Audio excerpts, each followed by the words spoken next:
You're scrolling through a group chat that used to be yours. 6 months ago, you were in every plan. Now, you're the name people mention, like a rumor. We should invite them again. Nobody does. And the strange part is nobody made you leave. You just stopped showing up, one quiet decline at a time. A birthday you skipped because you were tired, in a way sleep doesn't fix. A call you let ring out, then never called back. A text left on read, not out of rudeness, but because answering it honestly would have taken more than you had left that day. And somewhere in that slow fade, a question started living in the back of your mind. Why does it feel less like loss and more like relief? Here's what almost nobody tells you. This isn't a social failure. It's a pattern, and it shows up disproportionately in people with a very specific kind of mind. Researchers Norman Lee and Satoshi Kanazawa studied this exact contradiction, and what they found flips the usual story on its head. Higher intelligence didn't predict more happiness from socializing, it predicted less. The more cognitively demanding your inner world already is, the less your nervous system craves the noise of a crowded room to feel whole. Think of it like this. Some minds run on a single, quiet frequency. Others are already holding 4 radio stations at once, and a 5th one, the room full of small talk, just adds static. It wasn't a flaw, it was a filter. Because here's what actually happens inside a highly analytical mind in a social setting. While everyone else is enjoying the conversation, some part of you is doing something else entirely. Tracking subtext, noticing the sentence someone almost said but didn't, running 3 interpretations of a joke before deciding which one was intended, cataloging the small shift in someone's tone that they probably didn't even notice themselves. That's not overthinking for the sake of it.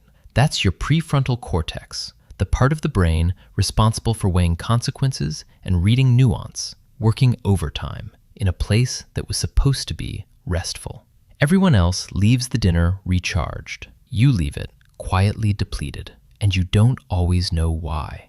You just know that the drive home feels like decompressing from something, even though nothing dramatic happened at all. So you start conserving, not out of arrogance, out of exhaustion. You begin protecting your evenings the way other people protect their savings, carefully, deliberately, because you've learned, sometimes the hard way, that an hour of shallow conversation costs you more than it gives back. You start noticing which invitations make your chest tighten before you've even opened the message, and which ones don't. And slowly, without ever announcing it, you build a smaller world. Fewer people, longer silences. A calendar with more blank space than anyone else you know would tolerate. A life that looks, from the outside, like withdrawal, but from the inside, feels like the first real quiet you've had in years.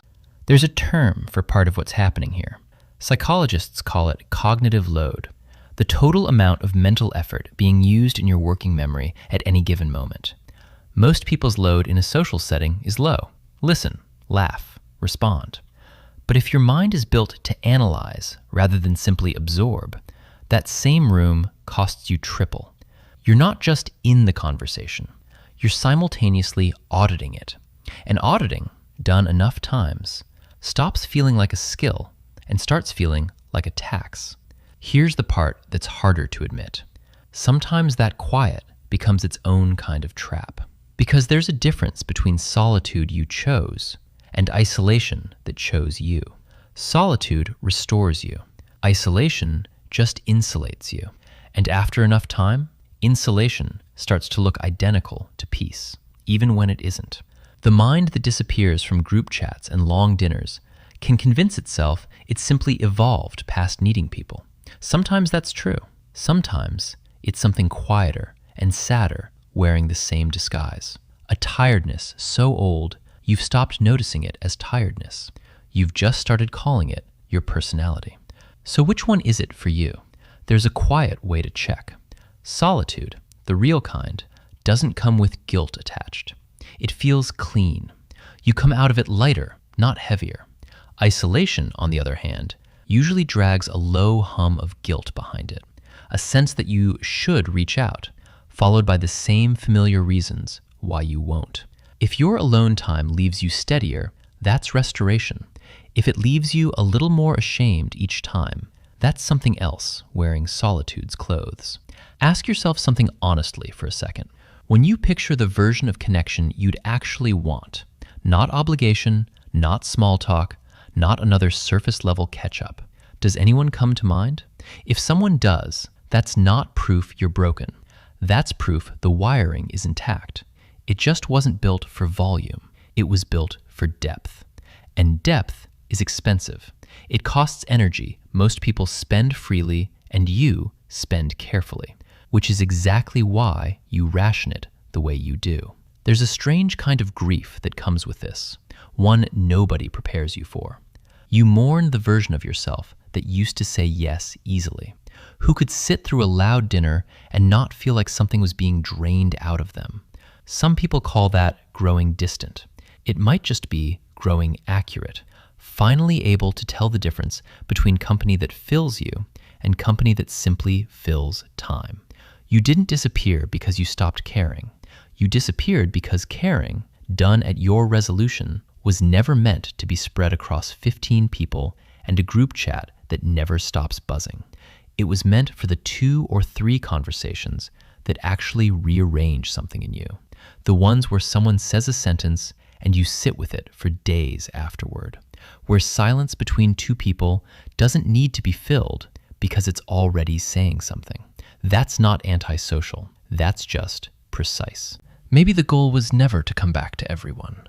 Maybe it was to notice which absence actually hurt, and let that be the one thread you don't let go quiet. The rest, the group chat, the loud dinners, the 15 shallow yeses, those were never really yours to keep. They were just what you did before you learned the difference. Because the silence isn't the problem. The silence is just where you finally hear which voice you were actually listening for all along.